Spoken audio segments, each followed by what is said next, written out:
Ladies and gentlemen, Ebro in the morning. Laura Stiles Rosenberg is here, and I want to introduce you guys to someone.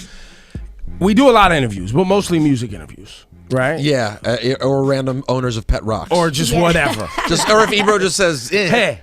But I had the pleasure of going to a dinner this past weekend, and there was a lot of influential people there doing or have done or doing amazing things, and I met a man that I want to introduce to everyone. His name is Rick Smolan. Give it up for Rick. Welcome, Rick. Now, when I met Rick, I was blown away by all of his accolades, and your resume is amazing. Just some of the things you've done in the past that people may know. I'm sort of I think I have the coolest job in the world. You probably think the same thing. I do. But every year I get to invite my heroes, my peers, and some young journalists, and I send them around the world on Mission Impossible crazy assignments. So we used to do a thing where we'd look at a country for a day, say 24 hours. Australia. Talk a little bit closer into the mic. So 24 hours Australia or China or Vietnam, like 100 photographers. On your mark, get set, go. You got 24 hours. So those are the day in the life books. Now I've been doing projects where I get to send people to look at the global water crisis, how big data is starting to, like our planet's developing a nervous system, how the human race is learning to heal itself. So I used to be a photographer for Time and National Geographic, but now I get to sort of work with all my heroes, and we do these big books and TV shows and websites and apps. And Now, like Day in the Life became something that Rosenberg, you had those books in your house when you were growing up, I'm sure. Mm-hmm. Well, yeah, his best friend who he did the book with, right, David Cohen. David Cohen is my father's best friend's brother. So we always were reading those books. And when I met Rick, I was like, dude, you got to meet this guy. And Rosenberg was like, yeah, he's my dad's best friend. I was like, hold on a second. And they're not. You didn't know him, but you knew. Right, I didn't know that there were partners. I was a kid, so I didn't know one degree of separation, right? Yeah, but it was pretty interesting because those books were hugely popular, and like he was just saying, they would send out 100 photographers, and like A Day in Life of America was 1986, correct? God, you have a good memory. Yeah. Well, I just looked at the book the other night. So in 1986, they sent out 100 photographers all over the country, and it's this amazing coffee table book with these beautiful pictures, all from literally one day in America, all the different things that are happening. So now, Rick Smolan, you started Day in the Life. You were the original person to create that concept. Australia was actually, you know what? Life magazine did it in 1974 when I was in college, and I was hired as the 100th of the 100 photographers. Really? So I was still a student, and they added one kid at the end. And this is like, you know, the thing I didn't like about the issue was great, but I didn't get to meet the other photographers. So years later, when I was in Australia, I thought, wouldn't it be cool to take that same idea and fly all these people from 30 countries to Australia and do this one-day book? But the thing I wanted to say is, these are not tourist books. This is like, imagine if you were allowed to stare through the windows of all your neighbors with their permission and see what their lives were like where people invite you into their homes. So these books have that sense of, like, how are our lives different? How are our lives the same in all countries all over the world? Can you still buy them new? No, I mean you can buy them on on eBay or Amazon. Amazon sells everything used. It's amazing. It is really cool because I was just showing her, and it's not like pictures like he said. It's not of the Grand Canyon. It's of a high school couple going to prom. Yeah, it's of just very intimate photos. And it really is America. And then some of the amazing stuff is that now it's been 30 years. Yeah. So it's seeing what it looked like 30 years ago. Time capsule, right? Yeah, it's really cool. So for the people listening, if you haven't, and watching, if you haven't picked up on it, Rick is a photographer by trade, has worked for Life, Time, New York Times, everybody. I mean, I'm a freelancer, so my dad used to say that I couldn't hold a job, which is pretty much true. So, as a freelancer, you wake up every morning and you have no idea what you're going to do. Somebody calls you on the phone, can you be on a plane to Bangkok in 2 hours? It's like, yeah, I'll go. That was my life for 10 years. It was so exciting. And it was sort of like, again, like Mission Impossible. Like somebody'd say, well, what's my job? Every day. Just fly to Bangkok, check in at the Hilton Hotel, you meet the writer, he'll tell you what your job is. That was your life for how long? 10 years. 10 years. I loved it. Isn't that a perfect segue for how the project that this current film that's out came about? So there's a film coming out that's out right now, right? Called Tracks. Right. Yes. It's in movie theaters right now, doing really well. And the second character in the film essentially is about you. It's really weird. Which must be strange. So tell us that story and how that came to be, because when you told us the story the other night, it started that same way. Get on a plane, and then this whole thing in your life happened. So Time magazine flew me to Australia, and they wanted me to shoot a cover story on Aborigines. And the story had been written already, but they were looking for photographs to go with it. So I flew out to this little town of Alice Springs in the middle of the desert, and there was a social worker who had worked with a writer. He said, call this woman. She'll take you into the Aboriginal camps to get permission, get some ideas of what to take pictures of to illustrate the story. And I stayed at. He told me where to stay at this hotel, so I went to the hotel. And as I walked out, I was supposed to turn right and go down the street to meet this social worker. But I'm a photographer, so I always look around. And I look up the street, and the most beautiful woman I'd ever seen in my life, blonde hair, blue eyes, this tight sarong. She's washing the windows of my hotel. Rick was about to get it popping. Go, Rick, go! He was distracted. The story doesn't go how you think it's going to. So I was 28 years old. I had 3 cameras around my neck, my Nikons, my Leica. And so, of course, I did what any young red-blooded American would do. I took a picture of her, and she went completely ballistic, just like started screaming at me, "Put your goddamn cameras down. Who the hell are you?" And, I learned a long time ago, people get upset. You always walk over and say, "Look, I'm really sorry. It was so beautiful. The light, the backlight in your hair, blah, blah, blah." Usually people... Sounds like some line Shawnee would use. But, Shout to Shawnee culture. once you would say, I wasn't making fun of you. I was usually people get upset if they think you're ridiculing them. Usually if you say, "No, you just look so beautiful." So I walked over and they said, "I'm really sorry. It was just such a beautiful picture." And she said, "Oh, you're American." And in Australia, they usually love Americans. So I thought, okay, I'm off the hook here. And she says, "What are you some kind of parasitic journalist here to photograph our Aborigines? Like, you guys come in here every And you week. were like, you kind of. You take advantage of these poor." I said, wait, lady, I am a journalist. I'm not a parasite." There was no calming her down. So I said, "Look, I'm really sorry. I didn't mean to get you upset." I left. So I worked all day with the social worker. She took me to the camps. I met the tribal elders. I asked permission, took my pictures. And the woman working for me, the social worker, said, "What are you doing for dinner tonight?" And I said, "Well, I'm going to go back and work on captions." This is when we shot with film. I'd write the number on my roll of film. Oh, yeah, you had to. So would you have to look at each one? No. In In fact, this is, you'd have to take, the film was not developed yet, right? So I would just write on the outside of the little canister, roll number 3. They weren't even allowed to develop their own film. That's Right. That's right. Well, actually, because you had to send it back to time undeveloped and hope it didn't get x-rayed or lost or squashed on the way back to New York. So you couldn't, like nowadays, we look at our pictures in the back of the camera in 1 second. Back then, you just hoped everything had worked and your camera wasn't defective. So this woman says, "What are you doing for dinner?" "I'm going to go back and work on captions." And she said, "Well, a group of us that work with Aborigines are having a little dinner party tonight. Would you like to come and meet some of the other social workers? And it's on the outside of town." I said, "Cool." So she gives me this address, and I drive. I'm following these directions. I have no sense of direction at all, which is funnier when you hear the story of what happened. So I get to this like abandoned building on the outside of town, and the walls are falling down. There's no roof, and I think, oh, I got the directions wrong again, because this is like my life of getting lost. And I figured I better knock on the door just in case, because there were a couple of cars parked there, and I knock on the door timidly. The door opens, and of course, who opens the door but the woman who'd been washing the windows of my hotel, who is not happy to see me. It's like, "What the hell are you doing here?" Did she curse you out again? Well, she says, "Put your damn cameras down. You can't photograph my friends." I said, "Well, your friend invited me." She said, "Well, you can't photograph them." I said, "Okay, geez." So I walk in, and in the backyard, she's got camels tied up. And I said, "Why do you have camels?" And she said, "It's none of your business." So I go to the social worker, and her name was Jenny. And I said, "Jenny, like, what's with your friend? Like, I'm sorry I took a picture of her, but like, I didn't kill her dog or anything." It's like, she said, "Oh, well, Jenny, Robin's really nice once you get to know her." And I said, "Well, that's not going to happen anytime soon. But why does she have camels?" And she said, "Oh, Robin's this odd girl that showed up here a year ago. None of us really know who she is. She lives in this abandoned house. And she's got this crazy idea. She's going to walk 2,000 miles across the desert, across the Outback, alone, with these 4 camels." And I said, "Why?" She says, "We don't know. We're afraid she's going to die. We beg her not to go, or we asked her if we can come with her part way. She won't let anybody come with her." I said, "Wow, that's really nuts." And she said, "Yeah, I know. We're worried about her." So during the week, I worked in this town. I took all my pictures. It was time for me to leave. And Jenny comes up to me, the social worker, and says, "Robin wants to ask you a favor, but she's a little embarrassed because she hasn't been very nice to you." And I'm trying to think, what favor could this woman possibly ask me for? And she says, "Robin wrote to National Geographic a year ago asking if they would give her some money for her trip, because she's tired of washing windows and waiting on jerks in pubs." And they never even answered her. And she thought, maybe you know somebody there? Could you use your name? Now she needs you. Yeah. That's how it happens. Here she comes. She didn't know Rick was the man. So what happened? I said sure, thinking that would be the end of it. I said, I've never worked for them. I'm 28. I mean, when you work for National Geographic, you're like 60 years old or something. But I said, I've met some of them at workshops, some of the editors, and sure, she can use my name. I figured, okay, that'd be the end of it. So I fly back to the States.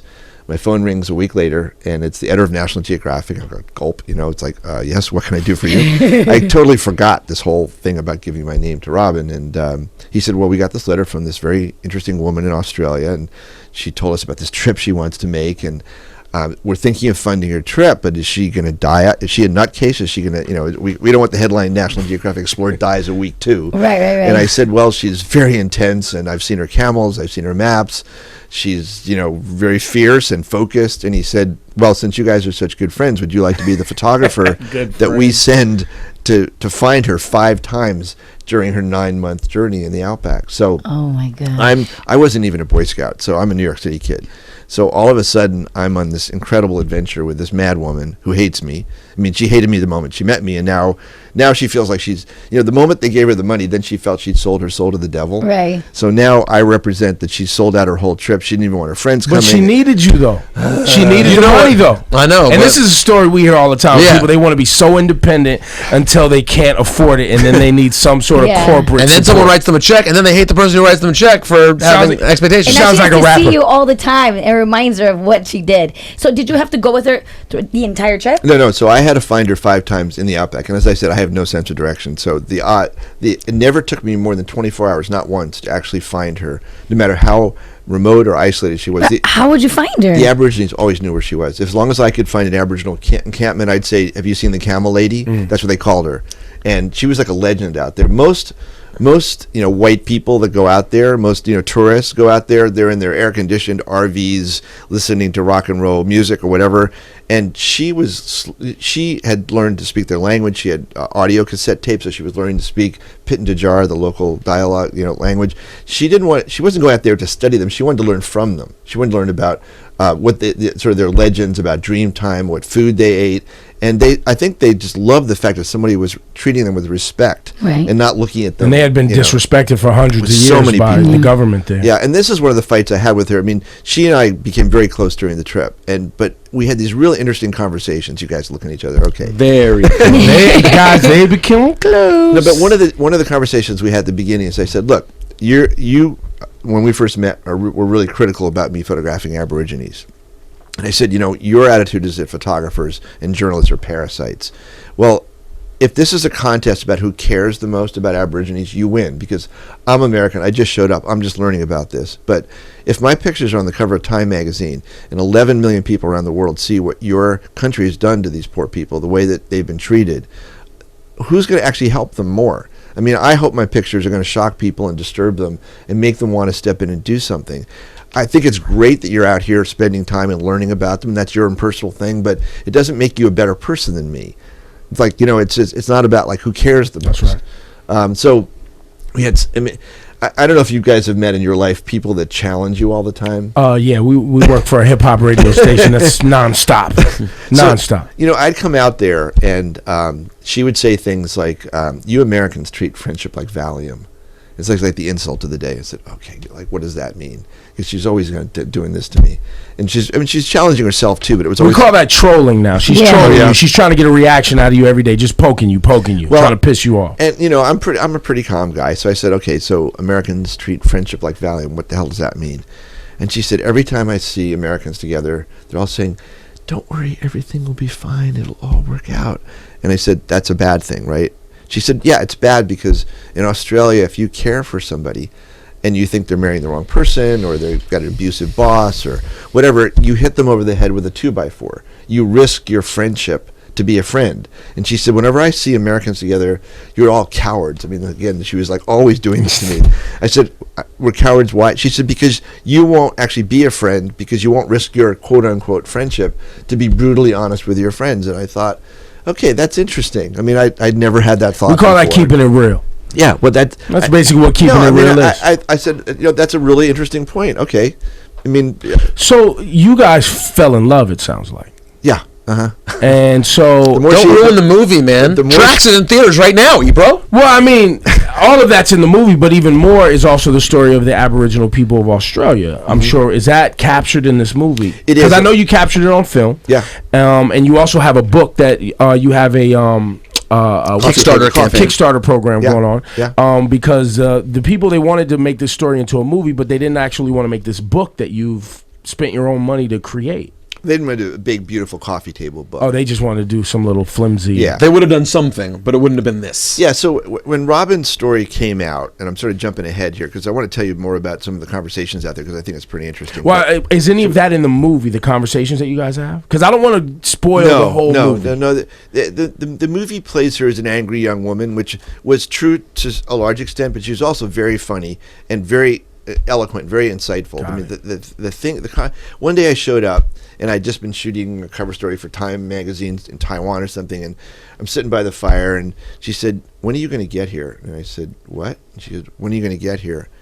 And I thought, oh God, she's gone crazy. I mean, she was out there for months at a time by herself with her camel. She got lost. She got attacked by wild camels. She ran out of water. She almost died a bunch of times. So, I never was quite sure where her, mental state was when I would show up. And I said, "Robin, I'm sitting right in front of you. Do you see me here?" She says, "You're not here." She said, "You show up with me, and I can see you're worrying about your film from their Taiwan cover story. You're worrying about you're going to drop off your car in 2 weeks." She's like your girlfriend. No, it's like, if you're going to be here, goddammit, be here with me, but don't show up and then be lost in your goddamn head the whole time thinking about everything except being here. And again, it was sort of like, somebody hitting you in the face and going, "You're right. I'm sorry. You're right. I wasn't here." But you go to restaurants now and you see couples where they're both doing their thing on their phone. Girlfriends get upset when you jump on your phone. Well, girlfriends are on the phone half the time too. But you see so many couples where neither one of them are with each other. Present. They're with everybody else except the people that they're with. And this is back before GPS. This is a long time ago. Yeah. Is she happy with the way the movie came out? Yeah, she is. She loves Mia. Mia Wasikowska plays her in the movie and looks just like her. I remember you saying that a lot of huge artists wanted to be in this movie. You said Julia Roberts was one of them. I mean, this has been in Hollywood for a long time. So first they tried Julia Roberts. Then it was going to be Helen Hunt. Then it was Nicole Kidman. Wow. This is over like 30 years. They've been trying to make this movie for a long time. And it's a woman by herself in the desert with her camels and this wonderful dog Diggity. Her dog Diggity was incredible. Excuse me, you said Diggity. Diggity dog.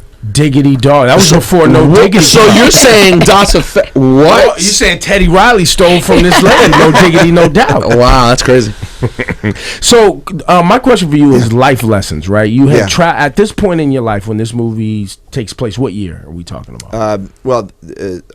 Robin's trip took place in 77 and 78. The cover came out. The National Geographic came out in 78. Okay, so you had been a photographer at this point in your life professionally. Yeah, 4 or 5 years. 4 or 5 years. But emotionally, I was 28 years old, but I was like 19 years old. Every girlfriend I had lasted a week, and then I'd get an assignment. It's like, I'll be back, we'll work this out, and I would never come back, and then go off to the next country and have another girlfriend. That's what you're like when you're in your 20s, right? But with Robin, first of all, I couldn't leave because I had to photograph her, and she wouldn't, she was very, as I said, every conversation with her. Intense. It was very intense. So that was like my year of growing up. This woman, she was a year younger than me, but she was so much older and wiser.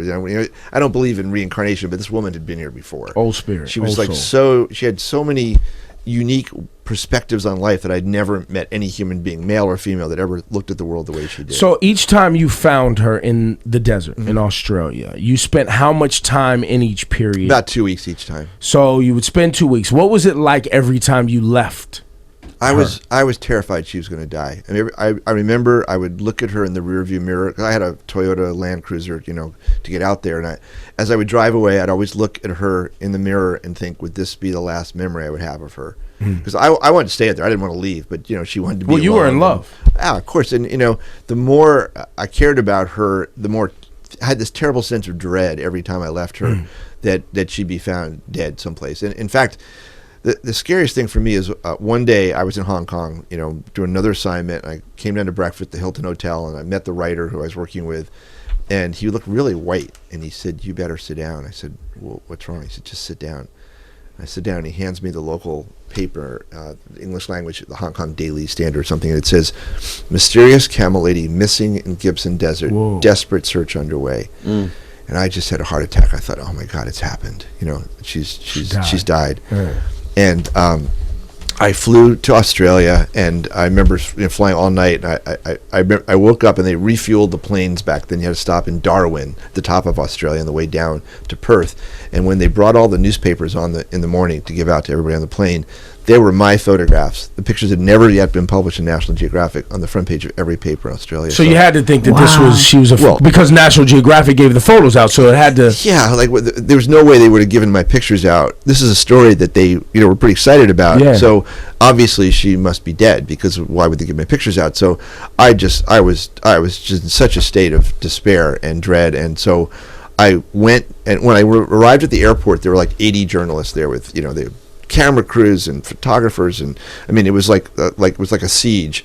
And so I always had this vague idea of where she would be if she was on schedule. And you had seen her maps, and you kind of knew her trajectory where she was headed. And when I would leave her, I would drive I'd leave her and I'd drive ahead 500 miles and leave my car at an Aboriginal mission, and then I go out on a mail plane. So when I came back, I always thought I'd be, I said to her, I'll see you in 6 weeks, and I'd fly back and then say to the Aborigines, have you seen Rob? And she would tell me she had not seen anybody. They would always lead me right to her. It was amazing. They always knew where they she saw was. her, but she wasn't paying any attention to them. Right. So I landed, got this mission. All these photographers were there, and I think we're all looking for her body, right, at this point, or whatever. And so I drive to where the Aborigines tell me that the last time they'd seen her, and there she is. And she's fine. She knows nothing about any of this. And I've just led 80 journalists to her. Right? And before I can say a word, they're thrusting the newspapers in her face. And, I always... Paparazzi. Yeah, right away. And my biggest worry, and, I wanted to make it very clear to her from day one that my loyalties were to her and not to my career, not to National Geographic. But, you just brought 80 cameramen in the world, basically. And basically it looks like, first of all, it looks like I've totally betrayed her. Yeah. And also looks like her trip's over, because there's no place to hide in the desert, right? I mean, you got 80 people sitting there with cameras pointing at you. She did not do this to become famous. She didn't want to write a book. She didn't want a movie. Most people do these things, are trying to do it, to get sponsorship. Well, nowadays, they're launching a website. But there's always been kind of a mystery about Robin's trip, and she's never told anybody why she did it. And it's almost like the Mona Lisa a little bit. Like everybody, what's the smile about, right? It's like her trip has always been her own private thing. And even though she wrote a book about the trip, she never actually in the book tells you why she's doing it. And everybody who reads the book kind of pieces. So why do you? Right. So did she ever tell you, and you just haven't shared with other people? No. I mean, some of her friends thought that she was trying to commit suicide, which is a very complicated and bizarre way of committing suicide. I didn't think that's what. Not the fastest approach. But then also, like you said, it was a coming of age experience for yourself, right? Maybe it was the same for her. Maybe she was looking for something that she couldn't find. If you know Australians, there's this thing they call walkabout, where they all go around the world. I've seen Crocodile Dundee. Yeah, exactly. Wow, you've done your research for this. Well done. So, I think a lot of Australians have this sense, because Australia has always been so separate from the rest of the world, it's a sense they take a year, like a gap year, where they want to go do something. And this was a very extreme version of a gap year. But, I think, Robin's the only person I've ever met in my life who, instead of avoiding the things that frighten her. Most of us, there's certain things we all have phobias about or fears about it. We spend a lot of time I want to watch this show, American Horror Story, that Rosenberg keeps wanting me to watch. I'm afraid. I'm too scared. Me too. And my daughter started watching. I said, turn that damn thing off. See, I'm too afraid. I won't face it. It was horrible. Come on, guys. But so now that the movie's out, so Robin won't do press. She won't do any of that stuff. No, she's done a little bit of it. In fact, I was just in Australia with her, and the movie came out in Australia in March. So they flew me down, which is really fun. These are the guys that did the King's Speech. So your listeners, it's well done. It's a beautiful movie, and there's a Mandy Walker's a cinematographer. This wonderful woman who Australian. She lives in L.A. But the photography, the thing that was the coolest thing for me, there was lots of surreal things, but the thing that was the coolest is they took a lot of my photographs and they built the sets from the pictures. So you look at the photograph and then you can instantly see the exact same scene, but now there's actors. Well, and you can literally do that with the book, which is something I want to get to. So this book that you're doing a Kickstarter campaign, it's called Inside Tracks. It's called Inside Tracks, and you could search for that on Kickstarter and find it. Correct? Yeah, it's got 2 more days. It ends at 3:00 on Friday this week. So how close are you? We got to our goal, and now we have a stretch goal. So we're trying to raise a little more money so we can hire a full-time publicity team, because when you do a book, there's 100,000 books being published this fall for Christmas. You got to be able to cut through. You got to make your book stand out, and I'm one guy, so I'm trying to hire a little money to help me. Yeah. So show them one of the really cool things about the book. Yes, it's very cool. Here it is. Hold it up. There's a picture right here. I'll show you this sweet. This is a beautiful photo you have of Robin at night smoking a cigarette in the desert. It looks like we're listening to a radio, standing by a light, and now with this app. So it's really. Is that a cigarette though? I mean, really, you guys were in Outback. Like, come on, you guys didn't have any weed or something. But this is now Adam Driver, the guy from Girls. Yo, so you focus that app I just pointed at the photograph, and it automatically recognizes the picture and starts playing the scene in the movie that's based on that picture. So the second you look at the picture, if you want to see what they did with the movie, you see this is what happened in real life. You can then see how they portrayed it in the movie. Throughout the whole book, the first half of the book are the pictures from Robin's original trip. A lot of pictures that no one's ever seen. Because I shot a zillion pictures on our trip, and these National Geographic didn't use these either. Right, and I own all the pictures. And they were very kind to give me the ones that were in the magazine. So the first half of the trip is original pictures from Robin's trip. And the second half of the book are amazing photographs from the movie. They had a great photographer on the set. I went down for like a week, but their set photographer was incredible. The thing I think is the most fun is this is a free app called Aurasma. It's from HP. How do you spell that? Aurasma. And so you just download this app, you point it at my original pictures, and you see. The thing that was the strangest for me is they actually wanted to find actors that look like us. I don't know why. The guy that plays you, he looks like a young Adam's terrific. No, he's the guy from Girls. Yeah. I don't. He's the new bad guy in Star Wars. The next Star Wars. Oh, really? Yeah. Oh, that's pretty cool. Yeah, J.J. Abrams. I can't wait to see the awesome. reboot of Star Wars. So he's going to be the evil son or something. So Rick Smolan, ladies and gentlemen. I'm saying your last name. Right? Yeah. Okay. The book is Tracks also. Inside Tracks. So the movie's Tracks and the book is Inside Tracks. Beautiful. This is like, if you're trying to be a grown-up and have something on your coffee table that's proper that people want to sit there and browse through at your house, there you go, right there. It's also inspiring. I think most of us fantasize about like doing the thing that we dream about, but she actually did it.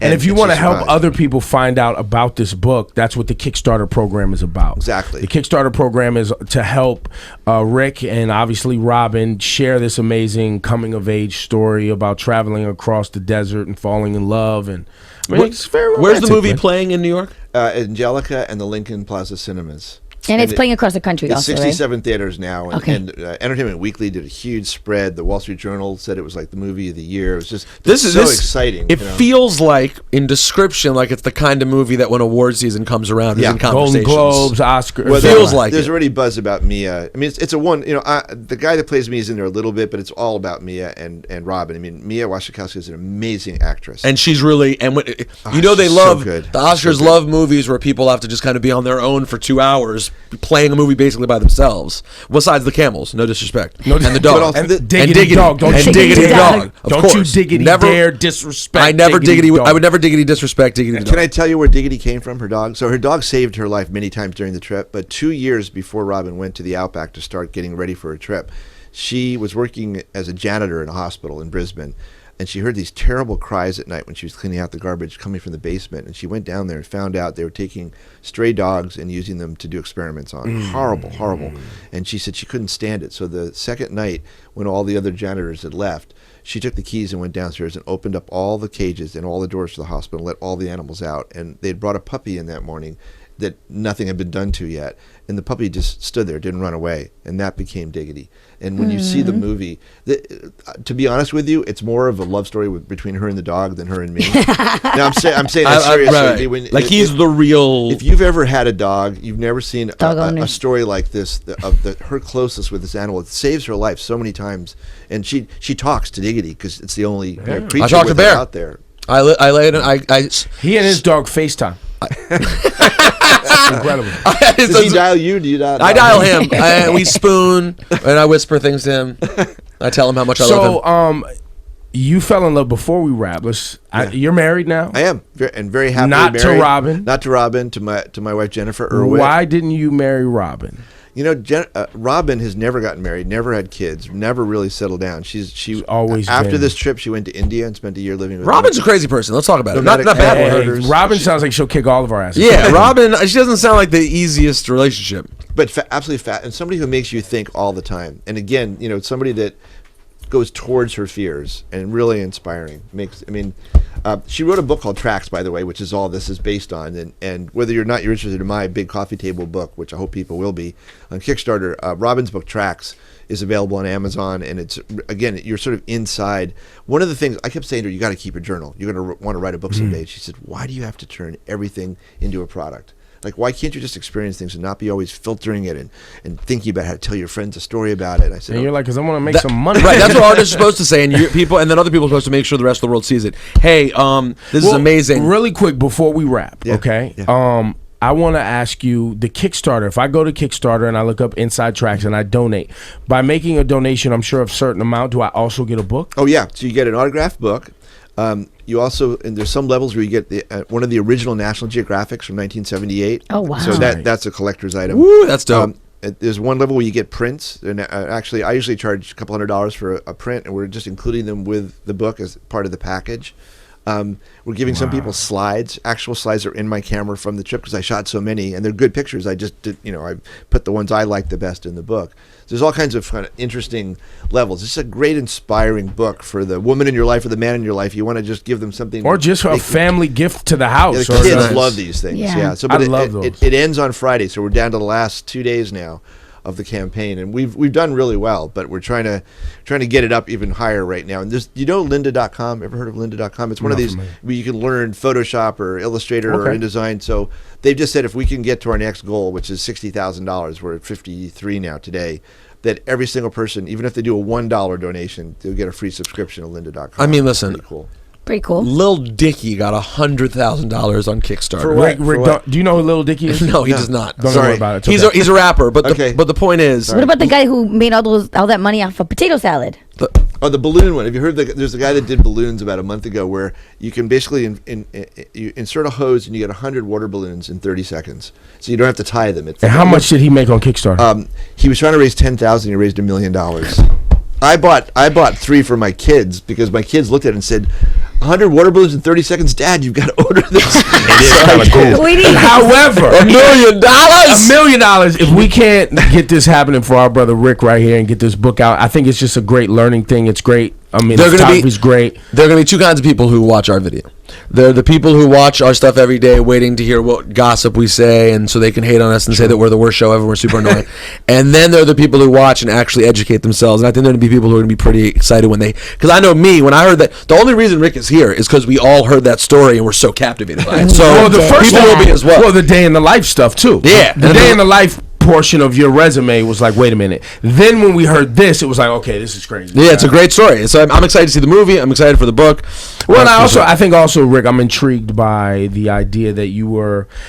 Before we wrap, I want you to name drop a little bit. When you started as a photographer at 22 years old, you were working with a group of photographers. Oh yeah. In that group of photographers, what are some of the names that you were associated with as a young man? Well, I was the baby of the group, so these were like really sort of top photographers, and they had basically brought me in to do all the crappy assignments nobody else wanted to do, but I was happy. It send me anywhere. I'll give it to Mikey. He'll eat it, So it was Annie Leibovitz, the great. Wow. She did all right. She did all right. And she was probably about 28 then. I was 22.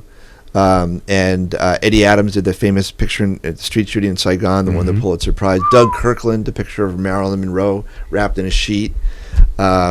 Gianfranco Gorgoni, who did all of the Christo, all the books about Christo, the running fence, and I was just in awe of these guys. I mean, every one of them. I mean, those are just some small names that Rick at 22. Michael Reagan was Ronald Reagan's photographer. Michael Evans was Ronald Reagan's photographer. So I was. And the reason I brought that up is because a lot of young people watch what we do, and we talk to them about work ethic and paying your dues and coming up and all the things. And the story of you being 22 and Annie Leibovitz being like, I don't want this job where I have to go to Australia. Would you get out of my face, little kid? That's how I'll do it. You want to know how you get on? Exactly. Yeah. The thing is, you don't, if you take a crappy assignment, but once you get out there, you find 10 other things that are great. So I knew from a really early age, give me all the junk, because when I get out there, I'll turn it into something else. I'll find something I'm excited about. So, I still feel like I'm going to wake up and this is going to be like, man, you did it, hallucination. Man. You did it, Rick. You did it. Inside Tracks on Kickstarter. Man. Thank you, man, for your stories, man. Thank you so much.